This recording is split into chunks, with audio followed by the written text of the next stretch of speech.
Hello, everyone, and my name is my Colonel Joe Franklin, and I want to welcome you all to Colonel's Corner. All right, so Colonel's Corner is an area where we feature colonels around the world, their achievements, and their commission stories. So, with you today, I have a very esteemed colonel here that I would love for you all to get the opportunity to meet, and I'll allow her to introduce herself. So, if you may, can you give us your name, your hometown, the year you were commissioned, why you were commissioned, and how? Okay, well, my name is Lynn Ashton. I was actually born in a small town called Elizabeth, Indiana, moved to Louisville, Kentucky when I was a freshman in high school.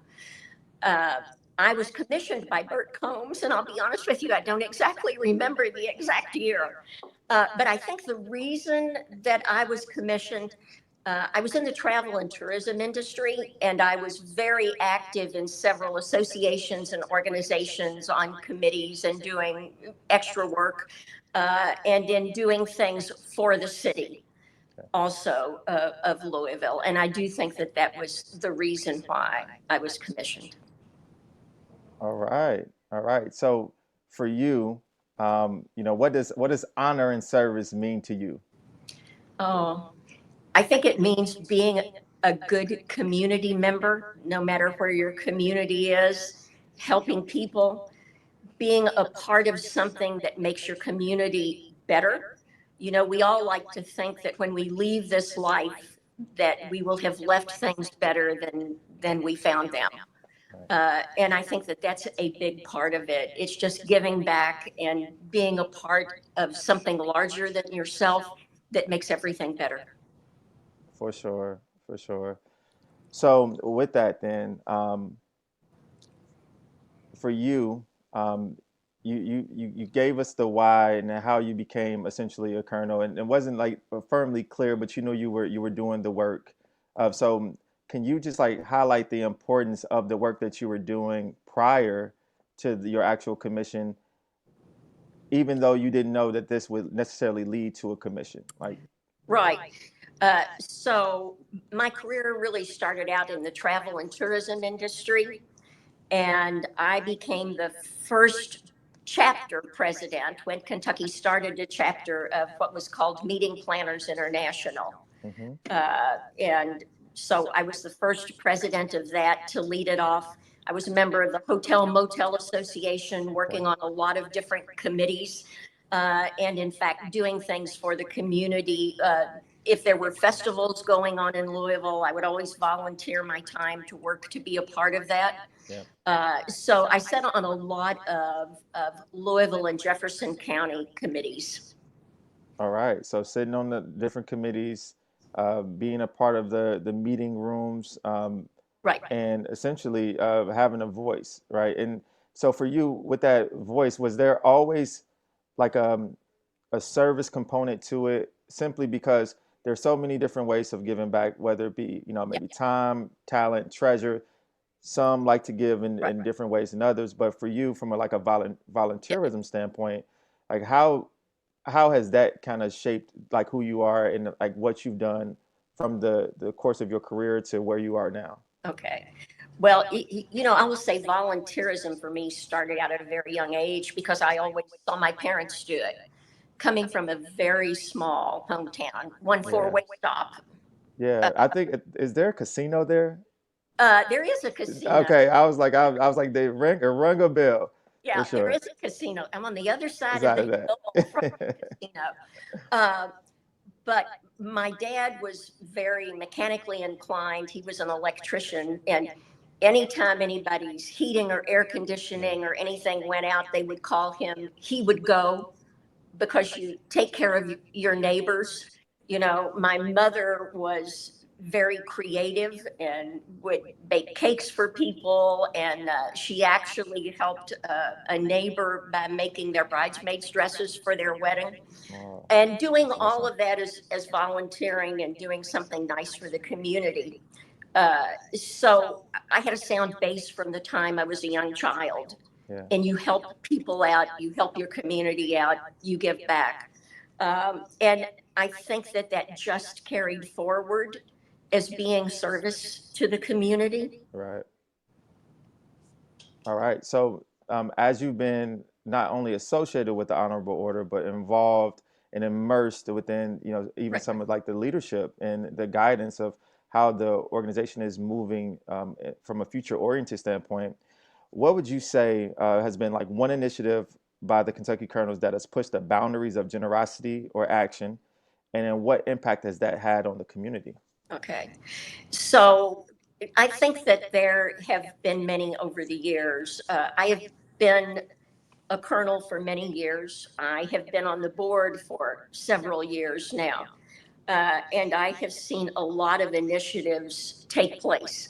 If it is now currently looking at developing chapters across the country and the world, Hmm. and with those chapters doing volunteer work in their communities. Uh, and I'll go back to this organization when needed, being able to turn on a dime. When the disasters took place in Right. Western Kentucky, the tornado and the flood in Eastern Kentucky, I mean, a meeting was called and we were there and we were out to colonels saying, we need to help. And certainly colonels answered the call. And I think on top of that, the other thing that to me is so impressive is actually the granting process. Right. Uh, when you have an opportunity to go and visit these nonprofits, as we as board members do, and you see really where the rubber meets the road with people helping and being a part of the community, it just makes you want to do more. Right. No, I totally understand. And so, as you just kind of like highlighted some of the amazing work that's been done, whether it be disaster relief or the granting process, I'm imagining you to have met many faces and seen many people dedicated to doing the good works of the organization. Now, for me, I would love to know, is there anyone that you would like to spotlight, from a life of service standpoint? So the question would be, is there anyone you could tell us about within the Kentucky Colonels whose life is entirely dedicated to service and what that commitment has looked like on a daily basis? Oh, that's a good question. And Yeah. I wish I would have had that one in advance. Yeah. Uh, because there are many people that I know. So for many years, I was the executive director slash president of a nonprofit in this community. And when nonprofits need to also look at ways that they can help their community. And as a nonprofit, you cannot donate dollars to another organization because you're trying to gain dollars for yourself to make your mission go. Right. But what you can do is you can allow the people that work for you to donate their time. Yeah. And that's what we did. So I'm going to go back to some of my employees who did Meals on Wheels Wow. Yeah. every time, who gave blood, who volunteered to read in schools to children, who really set it upon themselves to do that life of service. Right. And most of them now are Kentucky Colonels because they have actually done so much good works throughout their time. And I think Yeah. that sets up a mindset and it shows other people what it is like to be really a part of the community. Because unless you give back, I'm not sure you're really a part of that community. Right. And what I'm capturing right there is like a theme and an essence of like inner organizational collaboration, Correct. essentially. Yeah. So Yeah. But yeah. I think, if you look at Kentucky Colonels, it's hard to center out one person because Yeah. that's what a Kentucky Colonel is. A Kentucky Colonel is that honor and that service to their community. And certainly as we retire, we have more opportunities to do more service. Mhm. If you're not working a job and going to work every day and working with your family. But Right. those people who do that also serve and volunteer. Oh yeah, for So sure. it's hard to center out one person and say, this is the epitome, because everyone who holds that honor and that commission of being a Kentucky Colonel has done those good works. Yeah, absolutely. And so with you, we can actually we can get a story from you then, whether it be you want to capture a certain time frame, whether it be the current time frame or maybe a certain instances throughout your tenure and your time within the honorable order. But I, I'm very curious, how did you balance it all? You know, whether it be work, family, whether it be other interests, Yeah. with the amount of giving and service that you actually committed to the organization. So, like, how does balance look like? What and what was that? What is that? What did that look like? Either from a standpoint of what you want to share from the past when you were, working, or from the standpoint of Yeah. now. Well, most of when I worked, most of my volunteer work was done in the evenings and or on weekends, right? Because I had a job that I had to go to, as we all do. Um, and I think again, it's just being part of the community and doing those things that you need to do. I never thought a lot about balancing out my time. Hmm. Uh, and I will say, being older, right, there was a little bit of a different work ethic. And by that, I mean, I think younger people today are a little more concerned with their personal time. My personal time was never a big issue to me. I got things done when they needed to be done.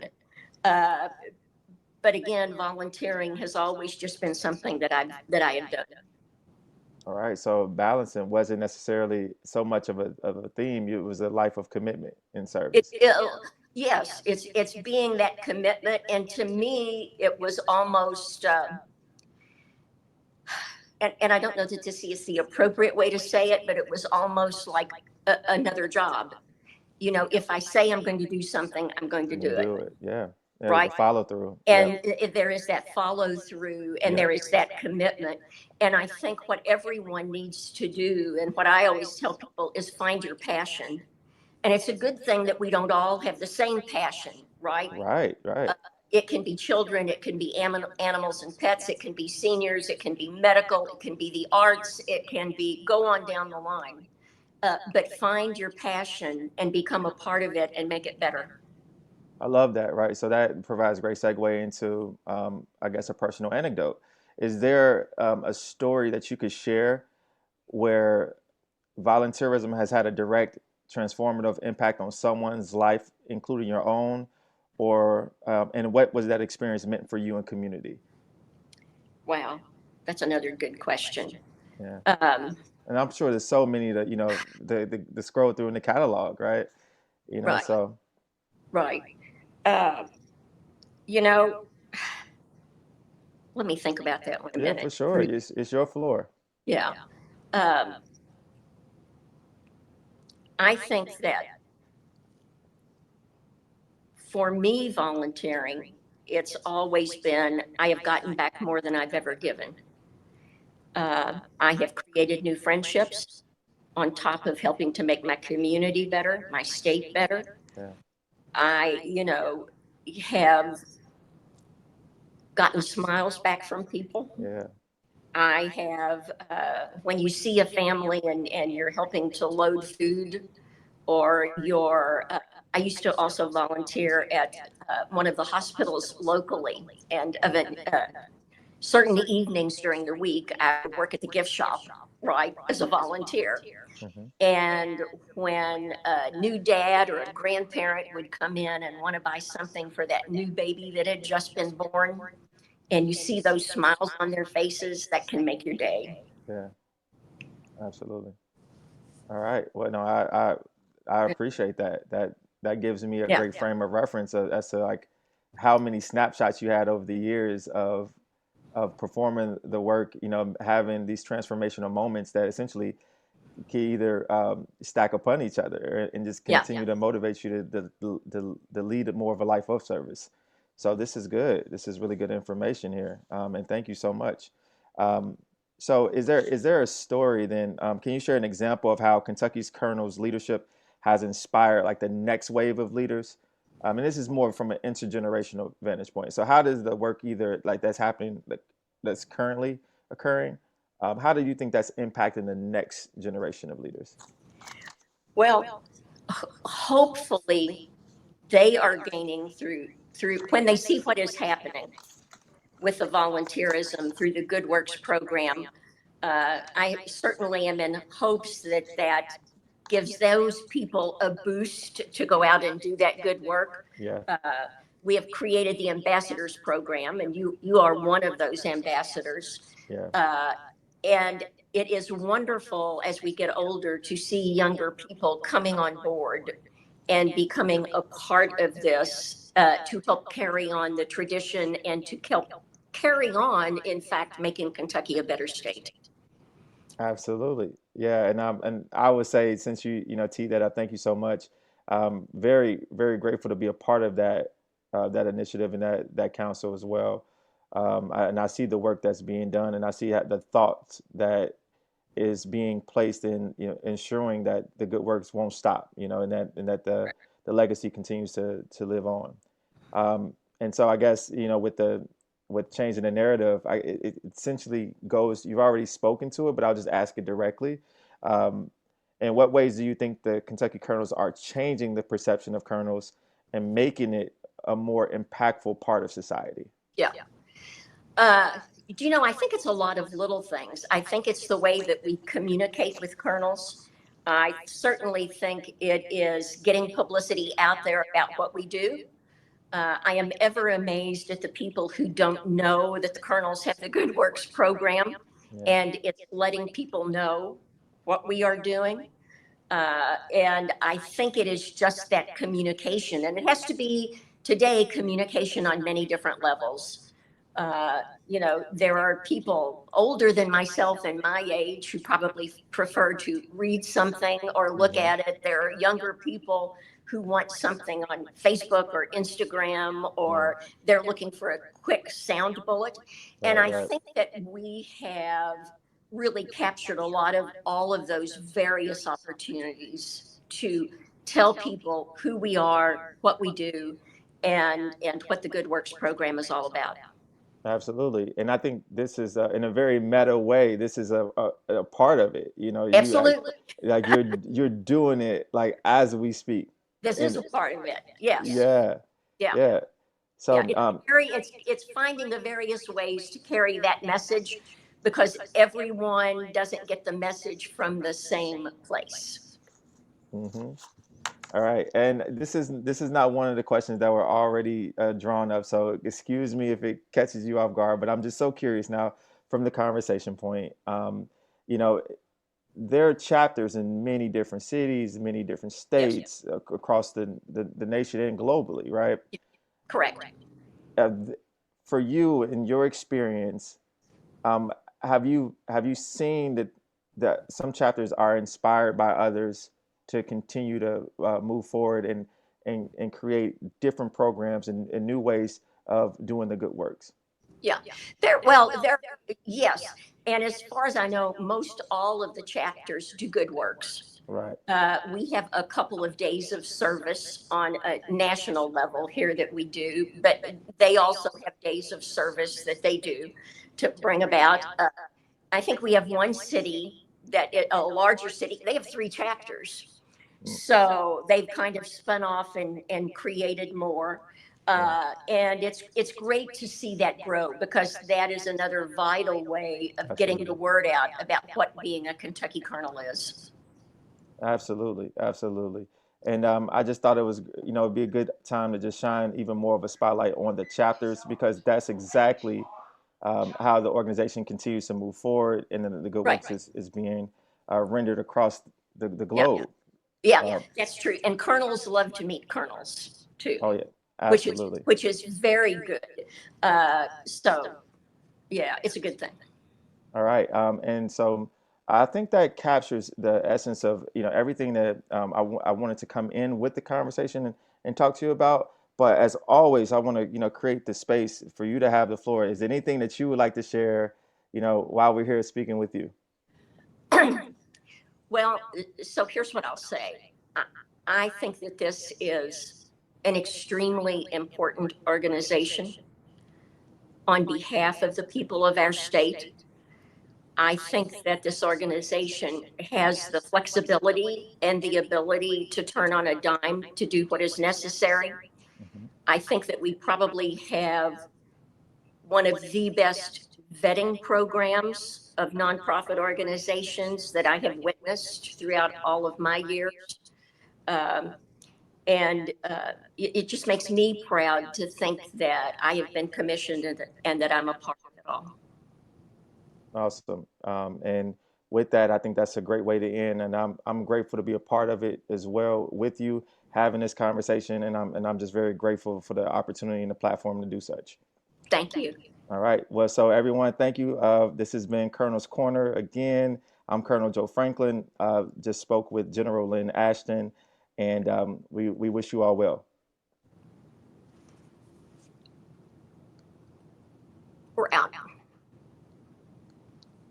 And recording.